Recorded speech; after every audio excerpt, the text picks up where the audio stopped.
Greetings, yes, I am back, and welcome to another Dalekcast, yes. Today we are reacting to some questions. Today our first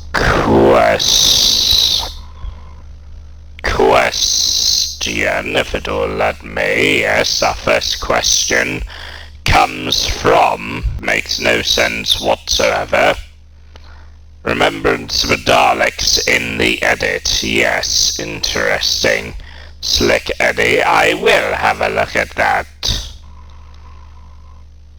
Our next question comes from the words of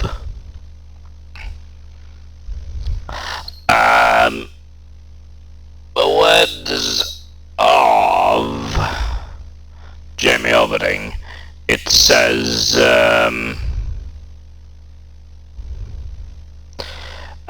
have you ever heard or seen the cult classic Killer Clowns from Outer Space? No, I have not. I have not heard of it, or well, I have heard of it, but I haven't seen it, sadly. It's definitely one of my favourite horror film classics. In case you don't know, Killer Clowns in Outer Space is a 1998 American science fiction comedy written by the Clodo brothers, starring Grant Karma, Suzanne Snyder, and John Allen Nelson and John Vernon. It is the only film written by the Clodo brothers. It was created using practical effects and makeup. It concerns extraterrestrial beings who resemble clowns arriving on Earth, invading a small town in order to capture and kill and harvest humans. So kinda like Invasion of the Body Snatchers then? Yes. Super Monkey Ball, stop typing the same comments.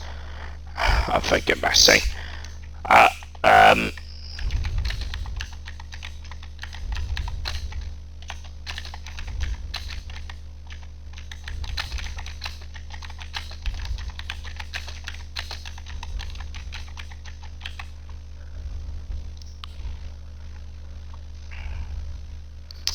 Stop typing the same comment to Orberding, alright? Right, so, our next question, well, it's basically a bunch of reactions. The first is made by Credtit Animated. Oh, interesting. So this is Killer Clowns Outer Space explained in 4 minutes. Excellent. Apparently this is a 4-minute video. The next one is a 52-second video made specifically for the Killer Clowns in Outer Space thing, which I, again, have no idea what it's all about. Killer Clown Outer Space for the show, and also Pieface. Killer Clowns Outer Space, Pieface. All these were made by Desmond Stop Motion, the Invisible Car Chase, Spike's Puppet Show, Acid Pieface, all made by Desmond Stop Motion Studio. All credit will go to him as well. And the last is Killer Clowns Outer Space game trailer, made about 2 years ago. It's a 1-minute trailer. Interesting. I'll definitely play that. Yes, I will play that. If that's a game suggestion, you should have put it in the game suggestion folder, but the game suggestion comment. But it doesn't matter. That's fine. I will pass that. But anyway, let's have a look at them now. Okay, here we go. Let's observe it now. Credtit Animated. The killer clowns are probably the most unique aliens to ever invade Earth. But how many clowns are there? What are their capabilities? And do they have an evolution? Let's explain everything you need to know about the killer clowns. I should have mentioned. Stupid me. Sorry. Naughty me. The last video, if you may remember, was something Eddie suggested, Slick Eddie. He said that I should react to a video made by Dalek6338. Interesting. Well, I might have to do some little editing tweaks in order for me to show it, because, you know, copyright reasons and that. In no particular order, let's introduce the clowns themselves, starting with the Massive Jumbo, who sports a purple suit with blue mismatched shapes, and, like all the clowns, has cat-like pupils. The equally large Fatso, that dons a spotted suit and an orange mohawk, and whose identical twin rocks a green afro. The significantly tinier and appropriately named Shorty, who boasts a spring-loaded punch. The striped-suited, red-haired Rudy, and his barely-seen brother Magori, who for some reason is on the movie's poster art. The spiky-haired, Spiky, whose green suit is covered in stars. Slim, who just so happens to be heavy-set, and wears 3 tiny balloons in his hair. Bibbo, who wears a balloon-shaped neckpiece, rocks a double mohawk, and has a flower-suited twin. Bibbo's similarly suited brother, who himself has a doppelganger named Crinkles, and a third striped-suited lookalike. The grande-sized Chubby, wearing a spiral-patterned ensemble that features a blue collar, and his brother Hefty, distinguished only by his green collar and cuffs. The orange-suited and rainbow-haired Joe, Talls, clearly a fan of turtlenecks, who has green pegs for ears and 2 brothers with identical faces. Kilbo, who wears a blue suit and has neon hair with purple stripes through it. The blue and purple-haired Storefront, sporting a rainbow-striped suit, and his twin Danny, who dons Kilbo's blue suit. The plump, red-headed Mojo, who is only seen operating a giant parade float. Frank, a balding clown with tiny balloons painted on his face. And his elusive twin, who sports Storefront's rainbow ensemble. Slam, who also sports Storefront's rainbow outfit, and has a fiery tuft of hair with a red mullet. The droopy-faced Bash, whose green hair has a yellow stripe running through it. The curly-haired Boko, who has a balding blonde brother and an identical twin, who wears a flower suit. The plaid-loving Slumbo with noticeably giant ears. Dunk, who sports a red outfit with white spots and has 3 body doubles, 1 with shaggy red hair, 1 with Bash's head, and a 3rd with Tall's head. In addition to the body doubles, Dunk has an identical twin who opts for a muted striped ensemble. The last male clown, who goes unnamed, has curly pink hair with a monk-like bald patch. And 2 female clowns, named Rosebud and Daisy, also appear. They can apparently expand their bosoms and are more interested in smooching humans than capturing them. Now, the clowns arrive on Earth armed with various weaponry, including, but not limited to, ray guns that can confine people in giant balloons or cocoon their victims in cotton candy, which the clowns then drink for sustenance. The clowns also possess many talents, such as creating balloon animals that come to life, and imitating voices. Debbie, it's Mike, open up! Debbie! They have superhuman jumping abilities and drive an invisible car. They can squeeze inside a stack of pizza boxes and impossibly sized clown cars, yield an absurd amount of acid pies. What are you gonna do with those pies, boys? They have the ability to remove and regrow their hands, can rotate their head and shoulders 180 degrees, wield a lethal paper whistle, and to top it off, they're extremely skilled ventriloquists. Don't worry, Dave. All we want to do is kill you. But that's not all. They're also spotted creating shadow puppets that are capable of capturing humans, turning said humans into living popcorn, and leaving them to gestate and evolve into springy carnivorous clown offspring, which presumably turn into full-size clowns. And of course, the clowns utilize a bazooka to shoot the living popcorn at other victims. While they're largely infallible to gunshots, when their nose takes a hit, the clowns explode into confetti. They also cower down to the massive 20-foot Clownzilla, who, after reaching for a human snack, has his nose pop, exploding him and the clown spacecraft in... So basically it becomes full convoluted and insane. by the looks of the things. pieces, bringing an end to their clowny terror. Until they make their return to the killer clowns from outer space in 3D, that is. Heck? Thanks for liking, watching, and 3D. commenting. Bet you had no clue this was gonna be the next animation. If you haven't seen Killer Clowns from Outer Space and like cheesy 80s sci-fi horror, check it out to stream, rent, or buy. And feel free to browse... I don't know, I'm probably not gonna watch that. Seems a bit corny. No. No. Stop this. On Prime Video? How come their ads are... Honestly, Daleks are more scarier than clowns. Haven't you seen the 1966 brilliant story called Dalek?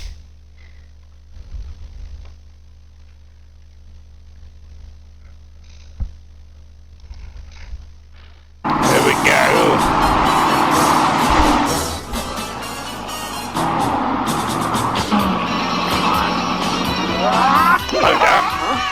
Jesus! No, oh no, oh no! Come on, Joe! Get going!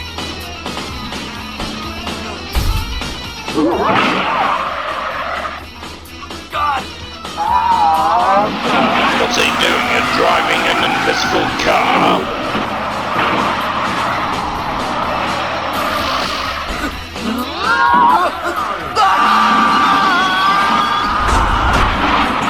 Oh, crud.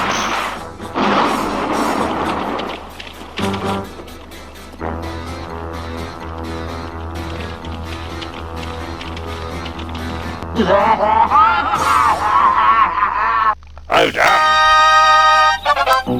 So there's apparently a puppet show.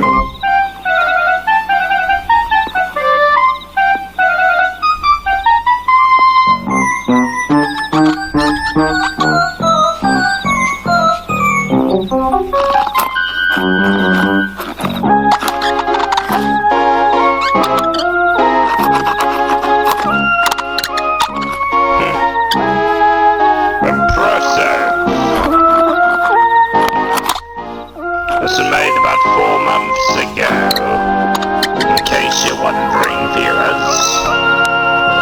But I guess that's some cotton candy.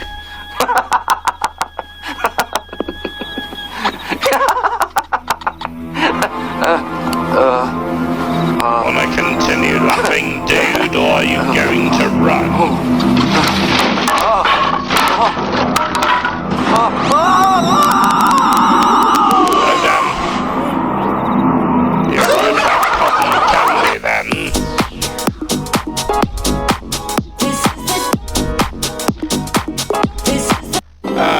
Their skills are no match for the power of the Daleks.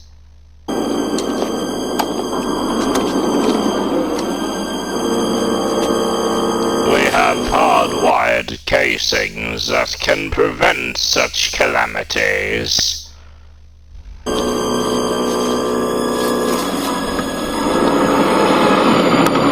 Making your pathetic little cotton candy guns useless.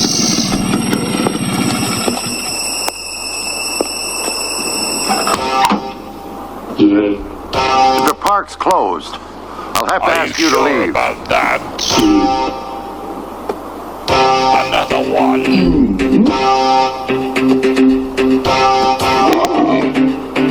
Oh, you doomed.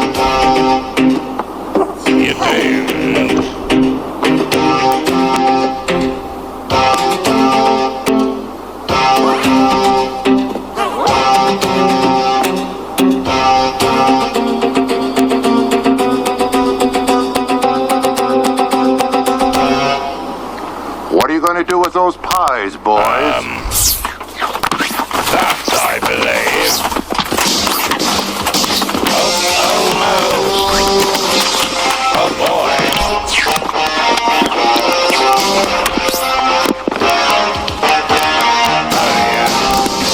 Damn. You're not wrong about the popcorn. Or the pies.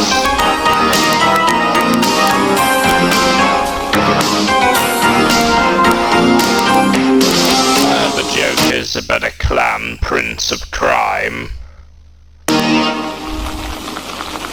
Actually, scratch that. No, these guys are better clowns than the Joker. Specifically, Joker Folly a Poo. Or Folly a Doo-Doo, whatever it's called. The movie sucks. Anyway, so we have this last one, which is a trailer to an upcoming Killer Clowns game. But I think is already out, in which case, I don't know, is it already out? If it is, I'll definitely be playing it. You can bet your ass I'll be playing it.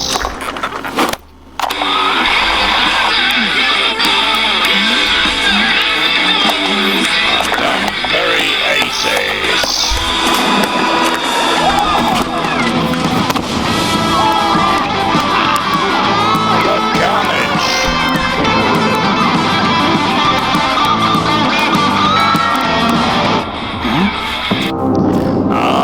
Director of a Friday the 13th game.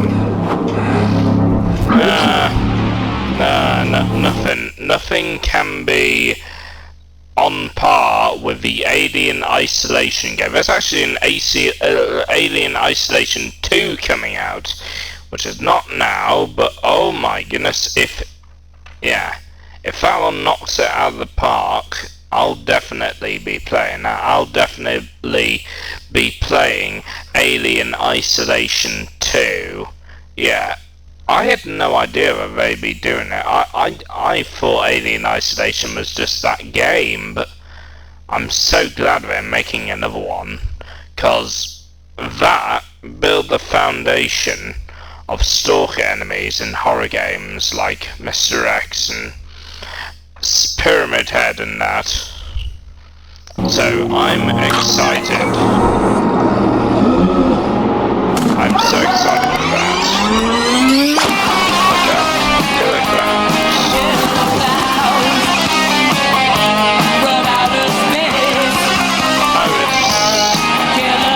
It's a multiplayer thing. Nah, maybe not.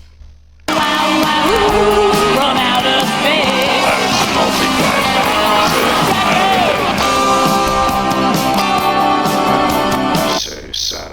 Oh no, it's only exclusive to... No, maybe not. No. But anyway, we have this last video made by Dalek6388, and it basically explains about... Right, yeah, this does contain footage, so this may need to be heavily edited. All credit will go to 638. Footage from the 1988 serial Remembrance of the Daleks provides a wealth of information about the production process, including revealing one big change that had to be made to the ending. The alteration was needed because of certain decisions during recording, which resulted in several shots having to be dropped from the final episode because they no longer made sense. Makes sense. In this Apparently episode, we'll look through some interesting updated version of this entire episode of Remembrance of the Daleks. For episode 4, reconstruct the problematic scene as it was written and show why it had to be fixed in the edit. Yeah. Basically, if I remember, there were some edits that needed to be made. And also, there is a new remastered the raw version footage of allows this us to hear the Dalek operators delivering the dialogue from inside the casings. Destroy human captive! And other elements of the original audio before they were replaced in post-production, such as the director supplying the cue for this explosion. We also see that doing repeated takes carrying the time controller prop was a great strain on the wrist of Yasmin Briggs, and Dursley McClendon steps in to help carry it back and forth to give us some respite. I see. We're developing an app with a freelancer on Fiverr. There's something about the... When recording on the streets of London, such as here on Wootton Street, Southwark, we can see that the road wasn't closed to vehicles or pedestrians. In the final cut of the episode, the Special Weapons Dalek was introduced already on the prowl, around the same location as where the firefighter had been shot. But as originally recorded, material was captured of it leaving the shuttlecraft with other members of the attack squad. Yeah. Anything which came out of the main doors had to be loaded in backwards, as seen here. Plus, the space inside could only accommodate 3 props. Initially, shots were recorded with just standard Daleks. Someone got I see that they shot a stormtrooper segment where one of the Daleks hit its head on the door accidentally. So special weapons. An even more exciting angle was captured, which helped sell the idea of the capacity of the shuttle by having 3 Daleks already outside and then 2 more units emerge. The choreography didn't quite come off in this take, but ultimately the decision was taken not to reveal the big gun at this stage anyway. Yeah, it was best not to reveal the special weapons yet. To achieve the goal of showing a squad of 4 standard Daleks leaving the shuttle, in the final edit, a split screen effect was very cleverly used. So these are just a few points of general interest from the raw footage, but amongst the many shots which don't eventually appear on screen are several which seem to defy explanation. In the broadcast version, the Imperial squad storms the yard, exchanges fire with the Renegade faction, Mike steals the time controller, and the Special Weapons Dalek trundles forth to vaporize the opposition. The Imperials then leave with the Hand of Omega. But in this unbroadcast footage, we see Mike leave the yard with the time controller, as if he can't see the 4 Daleks standing around, nor do they react to him. But this is a point in the story after the Special Weapons Dalek had wrought total destruction on the Renegade forces, so the yard should be completely empty. It is baffling in the context of the narrative we're familiar with. To uncover how this can fit together with the story we know, it's important to understand how Episode 4 was supposed to play out, and what was shot, and then it becomes clear how problems cropped up in the edit when things didn't line up. The script at the earlier stage referred to the 2 factions being Red Daleks, allied to the Emperor, and the opposing Blue Daleks. The Red Daleks had in their arsenal a large floating... blue, but I think what they went with the Imperial Daleks and the Renegade Dalek faction, I think it works better considering, specifically regarding the lore of the Daleks, specifically like how the original Daleks, the Renegades, are basically the original Daleks, aka the Genesis Daleks, us. And the Imperial Daleks are the ones relating to the Necros Daleks. Platform carrying a cannon. To understand the reasons that several shots had to be removed in the final edit, we present a reconstruction of how the scenes were originally written, and the problem will become clear. But so that you can enjoy the unseen footage from the cutting room floor, we will not use the scripted red and blue colour schemes, but instead show grey and black Renegades and the white and gold Imperials, along with the Special Weapons Dalek that replaced the floating weapons platform in the final version. In the script, the yard contains only the Supreme Dalek and 1 Renegade guarding Mike and Mr. Ratcliffe. The gates disintegrate, and 2 Imperial Daleks come forward. The Grey Dalek, which had been guarding the humans, moves to intercept the intruders, but it takes 2 hits from the Imperial Daleks and goes dead. The Black Dalek then swings into action, moving past its dead subordinate, and with a burst of fire, destroys the 2 Imperials. Mr. Ratcliffe seizes his opportunity and grabs the time controller. The girl zaps him with energy from her hands, and he collapses in pain. Mike grabs the time controller and runs. The Black Dalek fires after him, but he escapes. The Black Dalek tells the girl to recover the time controller before exterminating the injured Ratcliffe. After a deleted scene in the cellar, the action cuts back to the warehouse. Hearing weapons fire, the Black Dalek retreats inside the building. A group of Imperials then enters the yard, and with no active Renegade Daleks to guard it, they gather around their prize, the coffin with the Hand of Omega inside. That's where the Hand Cut to the mothership bridge, where the Daleks report their successful mission. Mike emerges from hiding with the time controller, and he sees the Imperial Daleks leaving with the Hand of Omega. The squad of Daleks then passes Ace and the Doctor's hiding place. Many scenes later, we cut back to the warehouse, where the Black Dalek finally emerges from hiding. So that was how it was written. But how did it change when it was recorded? Firstly, it was largely condensed into one single confrontation, instead of being divided into the Imperials attacking in two waves. The set piece began with a massive pyrotechnic designed to destroy the gates and reveal the Imperial Dalek attack squad, but the scale of the explosion was enough to damage the props to the point where the reveal was made unusable, a fact which the visual effects team recognised immediately and walked forward to assess the damage. It kind of makes sense that they would do that, so that they didn't damage the models. But director Andrew Morgan was not happy with them doing this, and he berates the crew for entering the shot before he had said cut. We all came into the shot just as the smoke was clearing to reveal the Dalek. I just don't understand it. I don't understand why. It seems like a more reasonable idea. For the reverse shot of the Renegade units, smoke was sprayed for continuity, and two Daleks wobbled forward to face the incoming threat, which was footage never utilised.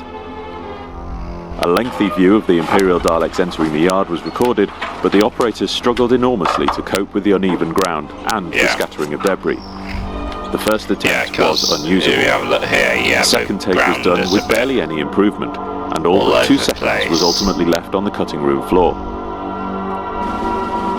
As we showed in the reconstruction of the scripted sequence, there had originally been only one grey Dalek in the yard, which was rendered inoperative before the main Imperial assault squad arrived, and therefore the Hand of Omega was captured without the use of the Special Weapons Dalek. But in the version that was recorded, the battle was scaled up by having 4 Renegade Daleks present. And it was much more logical to give the Hand of Omega this level of protection, considering how valuable it was. In the script, and in these 2 examples as recorded, when the standard Daleks hit each other with gunfire, they are immobilized, rather than blown to pieces. This would have meant that after a battle involving standard Daleks was over, dead casings would have been lying around the yard, which is what we see here. So what this footage is showing is the aftermath of a battle that ended differently to the version we know. But it was not the only scene that was part of this alternative version. Here we see a shot of the girl leaving the Renegade base to pursue Mike back to the B&B. And finally the Black Dalek emerges from hiding too, and it passes its dead comrades. And none of this is in the broadcast version.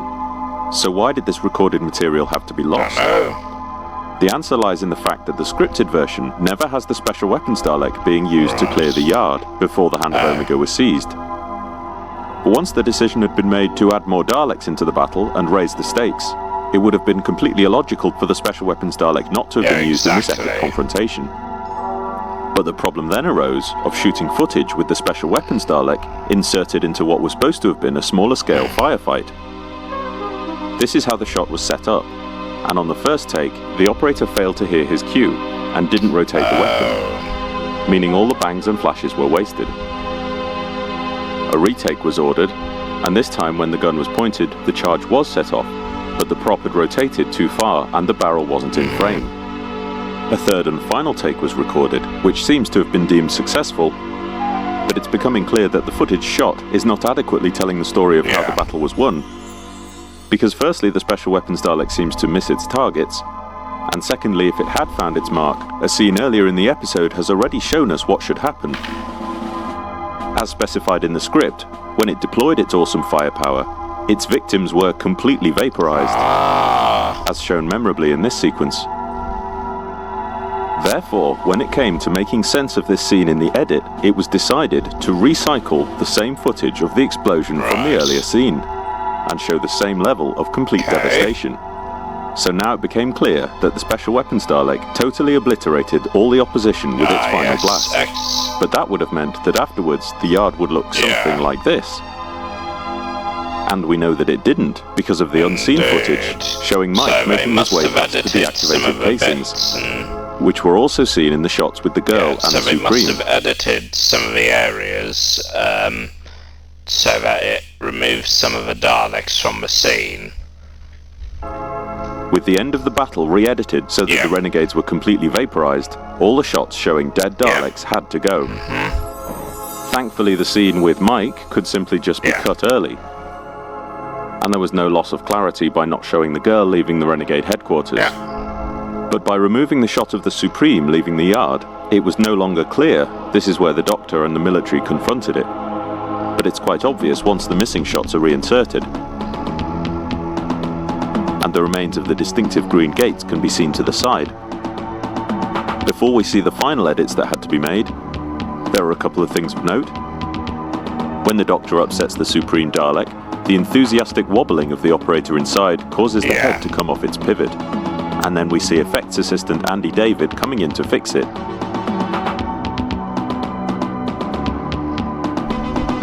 After the Dalek self-destructs, the prop was moved off to the side, as glimpsed here, and in its place a pool of residue was created on the tarmac, and we see how the continual supply of smoke was fed through a disguised tube. So the final fixes needed because of the special weapons Dalek changes are seen here, where the Doctor walks towards the remains of the Supreme.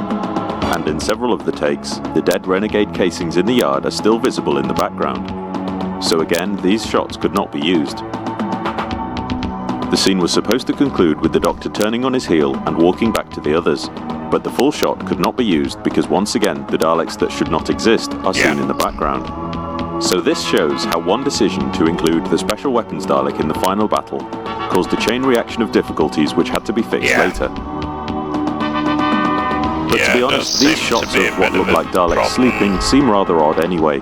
Yeah, so it was definitely did affect the scene in some areas, so there might need to be some adjustments, because although they wanted the special weapons Dalek to be significant in this, it did seem to cause a lot of problems with like editing and showing how the camera angles are meant to be a sacrifice worth making in order that the Dalek Civil War didn't end with a whimper, but with a bang.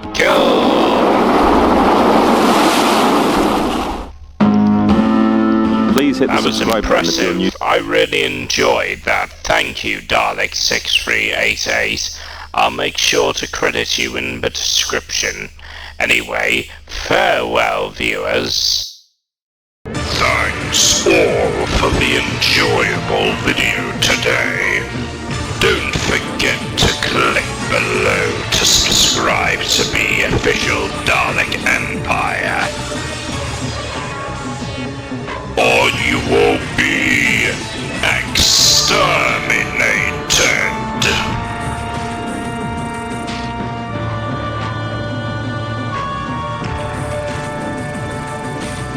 There will be no resistance.